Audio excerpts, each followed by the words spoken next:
야곱은 그 형 에서와 함께 쌍둥이로 태어났습니다. 그들의 아버지는 이삭이요 어머니는 리브가였습니다. 이삭은 믿음의 조상 아브라함의 100세 때에, 그의 아내 사라 90세 때에 태어난 아들이요, 리브가는 부두엘, 이 부두엘은 아브라함의 동생, 그 형제인 나홀의 아들로 태어난 사람입니다. 이 나홀이 밀가에게 낳은 아들이 부두엘입니다. 이 부두엘의 딸, 거기가 리브가이고, 또 리브가의 오라버니가 라반이라고 성경에 나와 있습니다. 야곱은 이삭이 40살에 리브가와 결혼하였다고 이야기하고 20년 동안 아들이 없다가 20년 만에 쌍둥이 아들을 낳게 되죠.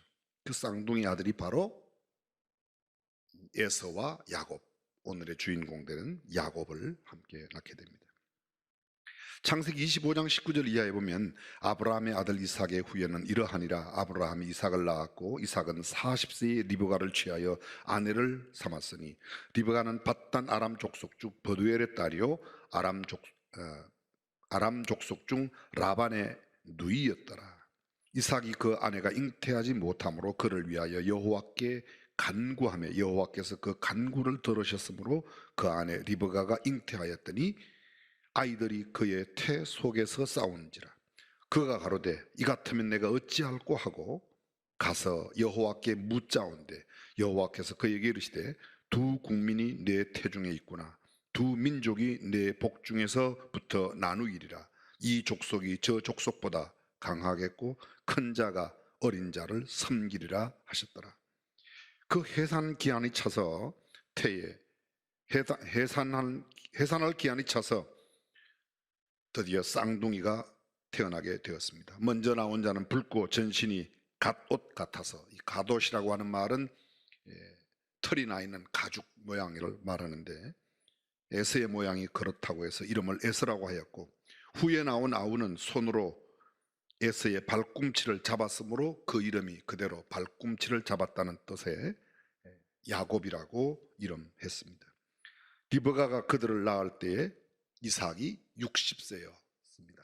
40살에 결혼하고 20년 만에 그런 쌍둥이를 낳게 되었습니다. 여기 아주 중요한 내용이 담겨져 있습니다.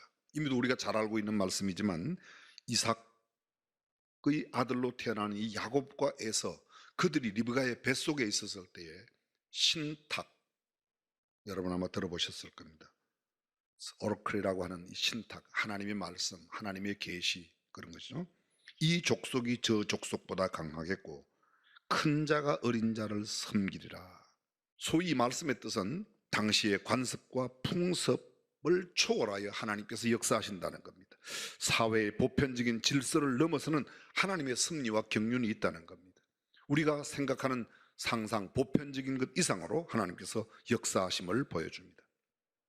하나님의 절대 주권은 사회 통념의 장자권보다 훨씬 더 최우선되고 있다는 사실을 기억해야 합니다. 다시 말하면 상식과 일반적인 개념을 넘어서는 하나님의 놀라운 역사. 야곱의 출생 배후에는 이삭의 간구가 있었음을 우리가 알고 있습니다. 이삭이 간구하며 하나님께서 그의 기도를 들으셨다고 이야기합니다. 이 리브가의 기도가 있었습니다. 리브가의 기도 역시 마찬가지입니다. 그런데 리브가의 기도와 이 이삭의 기도 이외에도 우리가 추측할 수 있는 아브라함도 기도하지 않았을까요? 자, 여러분 나이를 잠깐 생각해 보겠습니다. 아브라함이 100세에 이삭을 낳았습니다. 이삭이 40세에 결혼했습니다. 60세에 쌍둥이를 낳았습니다. 쌍둥이를 낳을 때 아브라함의 나이가 몇 살이에요? 160세입니다. 그리고 아브라함 몇 세에? 175세에 죽었습니다. 그렇다면 쌍둥이가 태어날 때 아직도 15년의 생을 더 살 수 있는 아브라함을 생각합니다. 아브라함이 그때까지 뭐 했을까요? 어쩌면 100세에 낳은 그 아들이 장가를 가였으니 빨리 손자 보기를 원했을 겁니다. 그냥 손자만 기대했을까요? 우리가 상상할 수 있는 상상으로 충분히 아브라함도 그 자손을 위하여, 손자를 위하여 기도하였을 것이라고 하는 추측은 절대로 무리한 추측이 아닐 겁니다. 그렇습니다. 이러한 가운데 태어났습니다.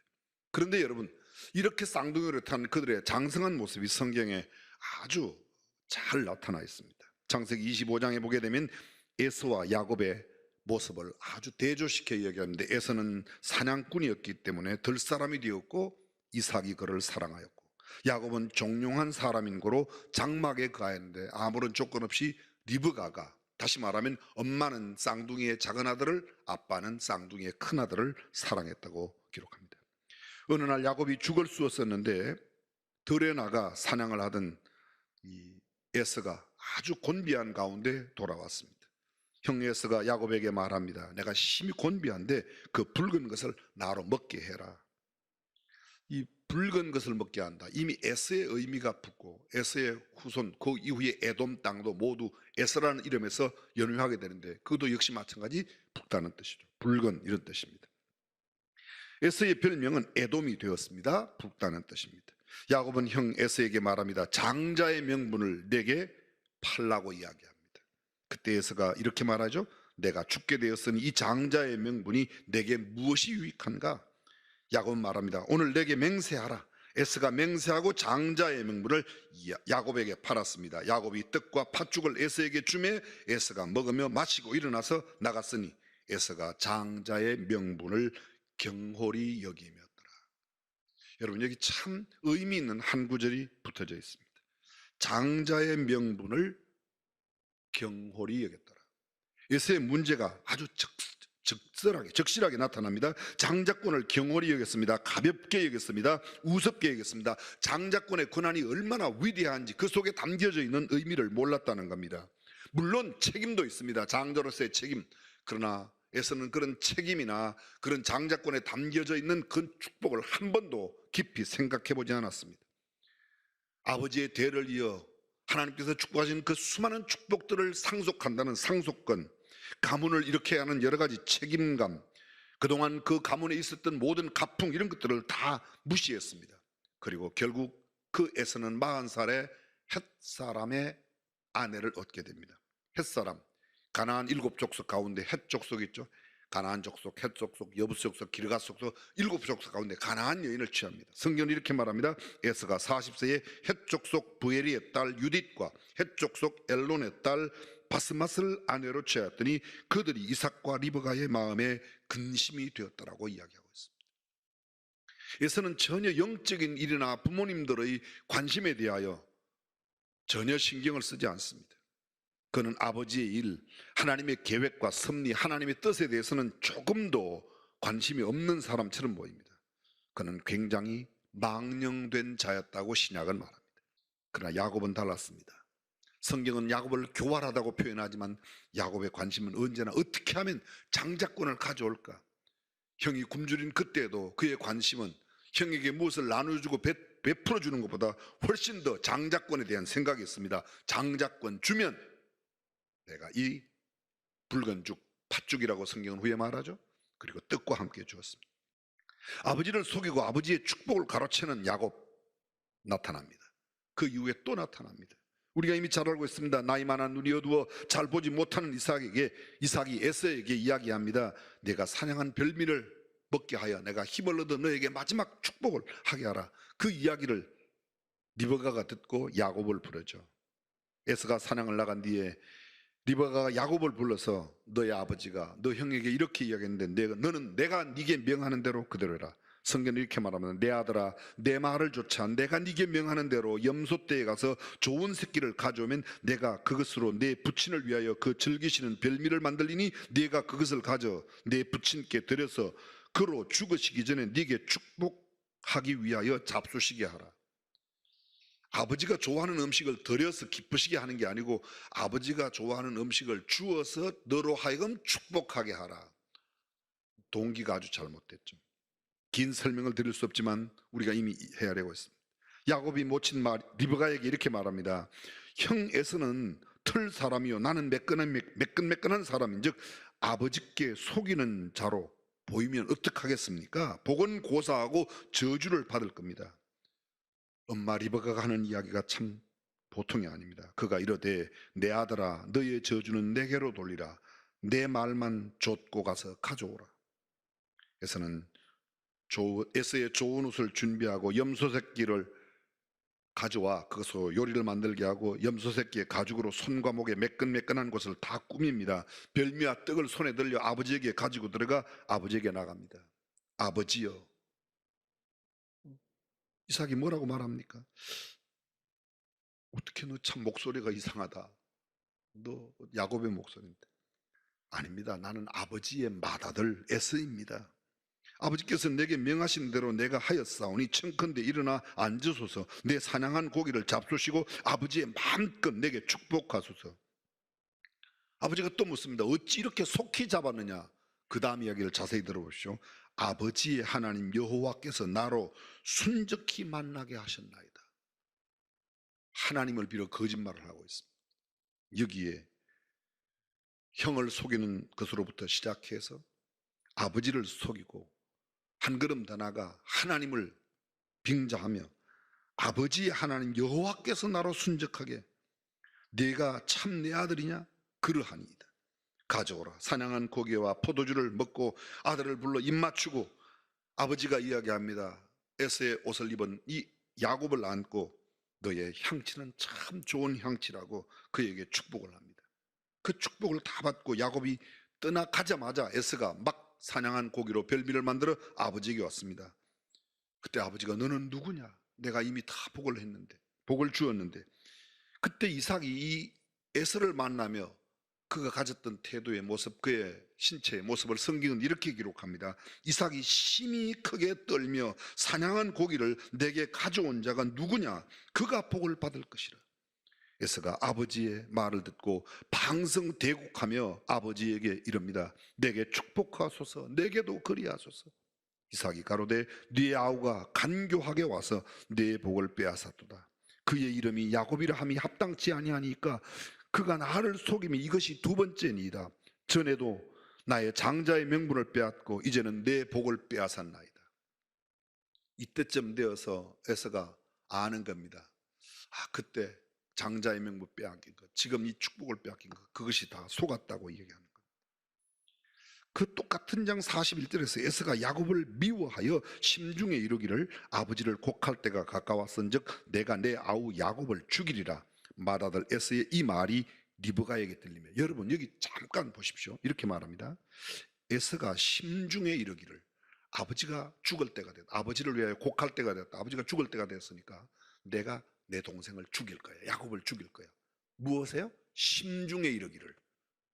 그런데 그 다음 보십시오. 리브가가 이 말을 들었다고 말합니다. 리브가는 굉장히 센시티브한 영적인 감각을 갖고 있었어요. 지금 쌍둥이의 큰아들로 에서가 갖고 있는 마음을 다 읽어내는 겁니다. 그래서 야곱을 불러 그에게 말합니다. 너 형 에서가 너를 죽여 그 한을 풀려 하나니 내 아들아, 하란으로 가서 내 오라버니 라반에게 피하여 내 형의 노가 풀리기까지 몇 날 동안 그와 함께 가라. 내 형의 분노가 풀려 내가 자기에게 행한 것을 잊어버리면 내가 곧 보내어 너를 거기서 불러오리라. 어찌 하루에 너희 둘을 잃겠느냐. 이미 에서가 40살에 결혼함으로 인해서 이삭과 리브가는 그 아들을 잃어버렸다고 생각했습니다. 근데 그 잃어버린 아들에 의해서 마음적으로, 심적으로, 영적으로 잃어버린 그 에서에 의해서 야곱마저 죽임을 당한다면 이제는 두 아들을 다 잃게 된다고 이야기하고 있는 겁니다. 그래서 다시금 부릅니다. 이러한 일들 이후에 아버지가 에서에게 교활한 네 아우가 너의 복을 빼앗았다고 그렇게 말하지만 에서가 방성대구하고 나간 뒤에 야곱을 부릅니다. 그리고 야곱에게 이렇게 복을 하며 축복하며 그를 너는 너의 외갓집으로 가라고 그렇게 말합니다. 참 비극적인 모습이 나오죠. 자, 저는 이 모습을 살피기 전에 잠깐 야곱이 가졌던 속임을 보겠습니다. 자신을 에서라고 속였습니다. 아버지가 명한 대로 사냥하여 별미를 만들었다고 아버지를 속였습니다. 아버지의 하나님 여호와께서 나로 순적히 만났다고 하나님을 빙자하며 거짓말했습니다. 손과 목의 매끈매끈한 부분을 염소털로 위장했습니다. 에서의 좋은 옷으로, 형의 모습으로 그는 자신의 모든 모습을 변장했습니다. 야곱은 이 외에도 잘못한 것이 많이 있습니다. 여러분, 여기서 우리가 또 하나의 교훈을 얻을 수 있습니다. 이삭을 통해서. 이삭은 어떻습니까? 이삭이 그렇게도 순종적이었습니다. 20살 전후에 청춘, 피 끓는 청춘에도 아버지와 함께 모리아 산에가 제물로 순적하게 드려졌던 정말 순종적인 사람이었습니다. 그런데 나이가 들면서 이삭은 영적으로 둔감해집니다. 무기력한 노인의 모습을 그대로 적나라하게 드러냅니다. 분별력을 제대로 나타내지 못합니다. 유격의 대가로 축복하겠다고 별미를 요구하고 있는 이 쓸쓸한 영적으로 무뎌진 이삭의 모습을 우리는 보게 됩니다. 리브가의 모습을 보십시오. 하나님의 신탁을 왜 주장하지 않았는지 모르겠습니다. 저는 성경을 읽으면서 이렇게 말했어요. 야곱아, 네가 하나님의 복을 받게 돼 있어. 너와 너 형 에서가 내 몸에 있을 때 하나님께서 작은 자가 큰 자로부터 섬김을 받을 것이라고 하나님이 내게 말씀하셨어. 얼마든지 이 하나님의 약속을 주장해야 되는데 리브가는 그렇지는 않습니다. 하나님께서 말씀하셨던 그 모든 것을 싹 버리고 순수한 인간적인 방법으로 염소 끌어와라, 내가 별미 만들겠다, 형의 옷으로 위장, 모든 것을 이렇게 합니다. 태중에 있었을 때 하나님께서 들려주셨던 아이가 뱃속에서 막 서로 뛰어놀고 다투니까 물었지 않습니까? 하나님, 앞으로 정말 이러면 어떡하겠습니까? 그때 하나님께서 충분히 말씀을 들려주었어요. 이 자가 저 자를 섬길 거야. 큰 자가 작은 자를 섬길 거야. 그가 더 하나님의 축복을 누리게 될 것이라고 이야기해 줬습니다. 그렇다면 그 말씀을 주장해야 되는데 이 리브가의 모습은 전혀 그런 모습을 나타내지 않고 있습니다. 인위적인 수단과 방법으로 하나님의 뜻을 자기가 이루려고 합니다. 작은 아들이 복을 받아야 돼. 내가 내 힘으로. 아까도 말씀드렸지만 선한 목적이 거짓된 과정을 절대로 정당화시킬 수 없습니다. 정직한 실패가 부정직하고 불의한 성공보다 낫다고 성경은 말합니다. 정의로운 적은 재산이 불의한 많은 것보다 낫다는 말씀을 잠언은 우리에게 이야기해 주고 있습니다. 다시 이삭은 이 야곱을 불러 축복합니다. 그리고 외삼촌 라반에게로 보냅니다. 그가 보내는 이유가 무엇일까요? 무엇보다 에서가 죽이려고 하니까 그것을 도피시키기 위해서 맞습니다. 근데 더 중요한 내용을 성경은 이야기하고 있습니다.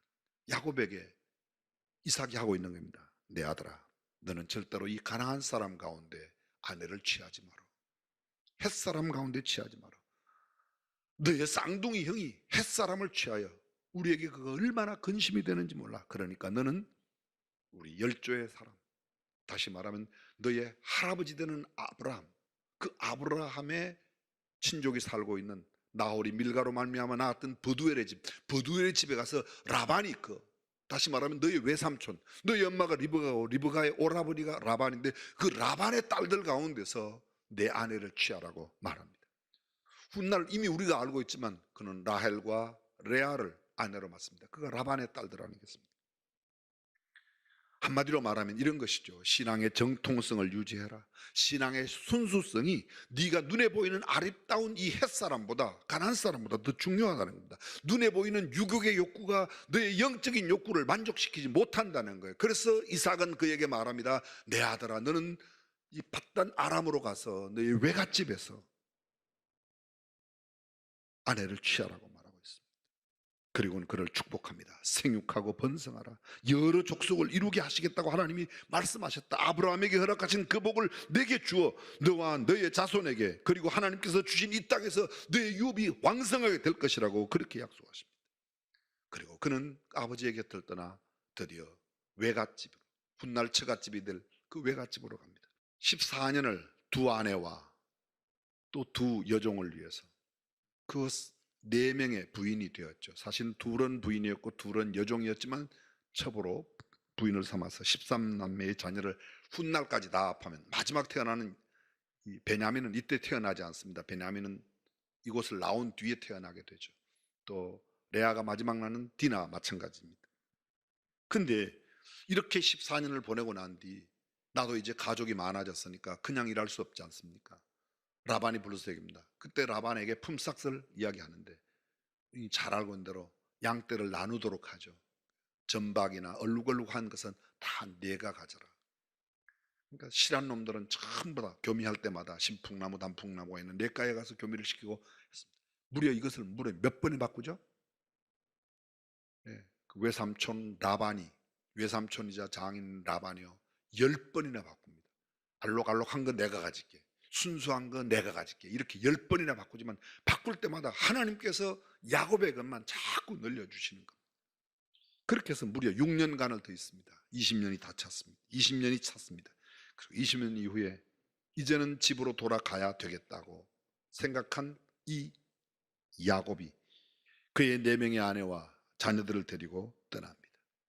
그리고 오늘 성경 본문이 있는 직전 창세기 32장 바로 야복 나루에까지 다가오게 되죠. 야복 나루 직전의 상황, 야곱과 그 일행이 하나님과 사자들을 만나는 이야기가 나옵니다. 그래서 그곳 이름을 마하나임, 하나님의 군대를 만나죠. 근데 하나님의 군대를 만나고도 여전히 야곱이 그렇게 평탄하지 않습니다. 드디어 세일 땅 에돔이라는 곳입니다. 에돔 그러면 그건 에서의 땅이에요. 혹시 여러분들 가운데서 아마 요르단을 가보신 분들, 요르단에 페트라라고 하는 유명한 성지가 있습니다. 그게 바로 에돔이 옛날에 이루었던 고대 도시를 페트라인데요. 어쨌든 그곳 에돔에 이르러 형 에서에게 사자들을 보냅니다. 근데 사자들을 보내면서 사자들에게 가서 형의 형편을 살펴보라고. 근데 이 사자들이 갔다 와서 보고를 하는데 기가 막힙니다. 형 에서가 400명의 부하를 데리고 지금 야곱이 온다는 소식을 듣고 야곱을 잡기 위해서 오는 겁니다. 참 어찌할 바 없습니다. 그때 야곱이 취한 행동이 오늘 본문 나오기 직전 32장 1절 이하 나옵니다. 한마디로 말하면 야곱이 그곳에서 하나님께 기도하는 겁니다. 하나님, 내가 이 요단강을 건널 때 지팡이만 들고 건넜는데 지금은 이렇게 큰 때를 이루어 돌아오게 되었습니다. 아내도 얻고 나는 자식을 얻었습니다. 하나님께서 아브라함에게 약속하신 그 약속을 근거로 다 이야기를 합니다. 내가 지팡이만 가지고 요단을 건넜더니 2때나 이루었나이다. 주께 구하오니 나의 형 에서의 손에서 나를 구하소서. 주께서 정녕 내게 은혜를 베풀어 내 씨로 바다에 셀 수 없는 모래와 같이 하리라고 하시지 않았습니까? 지금 형 에서에게 내가 죽는다면 이게 어떻게 되겠습니까? 그리고 에서를 위해서 이 야곱이 예물을 준비하죠. 그리고는 야복 나루에서 혼자 남아 있습니다. 오늘 성경 부분 야곱이 홀로 남아 인위적인 격리지만 격리가 된 상태에서 하나님 앞에 기도하죠. 어떤 사람은가 밤새도록 씨름을 합니다. 영어 성경 보니까 그게 레슬 되어 있습니다. 레슬링을 했다고 되어 있어요. 환도뼈가 이골이 됩니다. 다시 말하면 신체적으로는 그가 장애를 입지만 그 사람이 나를 축복하기 전에는 결코 놓아줄 수 없다고. 그때 묻습니다. 내 이름이 뭐냐? 야곱입니다. 다시는 야곱이라고 부르지 말아라. 이스라엘이라고 불러라. 이스라엘 그 뜻이 뭐예요? 우리 이미 알고 있습니다. 하나님과 겨루어 이겼다. 어떻게 사람이 하나님과 겨루어 이깁니까? 근데 끈질긴 이 야곱의 기도에 하나님께서 야, 나 이제 졌어. 쉬운 말로 말하면 나 너 졌어. 나 너한테 졌어. 됐어. 내가 네 원하는 대로 다 해줄게. 졌어. 한마디로 말하면 야곱의 기도가 야복 나루트에서의 육신이 장애인이 되면서까지 하나님 앞에 간구하고 기도했던 이 기도가 그를 하나님과 겨루어 이기게 만들었던 겁니다. 말씀을 맺겠습니다. 아버지께서 져주는 것이죠. 하나님이 져주는 것이죠. 다시 말하면 좀 쉬운 말로 말하면 이런 거야. 하나님도 내가 너한테는 졌어. 무엇이 이렇게 만들었습니까? 야곱의 야복 나루트에서의 간절한 기도. 육신이 장애인이 되어도 영적인 복이 내게 임하기 전까지는 결코 놓을 수 없다는 생명을 건 기도. 자기는 다 포기했습니다. 2 아내와 2 여종, 자기의 아들들, 자기의 모든 재산을 다 강건해 놓고 홀로 남아서 하나님과 담판하는 것. 지금 코로나의 상황을 이길 수 있는 방법이 뭘까요? 우리 교회는 오늘 어쩌면 우리 교회 70년 역사에 처음 예배당 문을 닫아야 하는 이런 상황에서 영상으로 예배를 드립니다. 이것을 이길 수 있는 길은 하나님 앞에 야곱처럼 야복강 나루에서 기도했던 야곱의 기도야말로 이 위기를 이겨내는 승리케 하는 하나님의 놀라운 역사를 이루실 줄로 믿습니다. 금년도 우리 교회 표어가 뭐예요? 기도와 말씀, 말씀과 기도입니다. 기도 외에는 다른 이유가 없다. 내 집은 만민의 기도하는 집이다. 만민을 위하여 기도하는 집. 그렇습니다. 기도하는 저와 여러분들 승리로 모든 삶을 장식하고 하나님 앞에 의젓이 설 수 있기를 주님의 이름으로 축원합니다. 예.